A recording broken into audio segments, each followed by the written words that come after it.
Donner un nouveau souffle à l'Ukraine, voilà l'objectif de Yulia Sviridenko.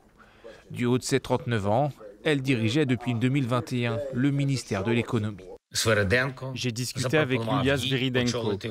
Je lui ai proposé de prendre la tête du gouvernement ukrainien et de renouveler son travail sur la base de son expérience au soutien de l'industrie et de l'entrepreneuriat ukrainien en tant que première vice-première ministre et ministre de l'économie.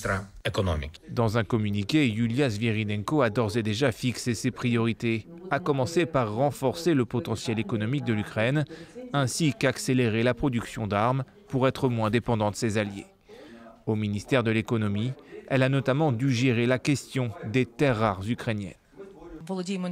Nous savons et disposons d'informations selon lesquelles, malheureusement, les territoires temporairement occupés recèlent des ressources minérales essentielles d'une valeur de 350 milliards de dollars. Nous comprenons que ces ressources sont malheureusement aujourd'hui sous le contrôle de l'agresseur. Quelques mois plus tard, c'est elle qui est chargée de négocier l'accord sur les minerais avec les États-Unis. Une tractation difficile dans laquelle elle s'illustre par son efficacité et son sang-froid. Nos représentants, la première vice-première ministre Yulia Sviridenko, l'équipe du ministère de l'économie ainsi que le ministère des Finances et le ministère de la Justice ont tous très bien travaillé. Le choix de Yulia Sviridenko à la tête du gouvernement doit encore être entériné par le Parlement, ce qui ne devrait être qu'une formalité.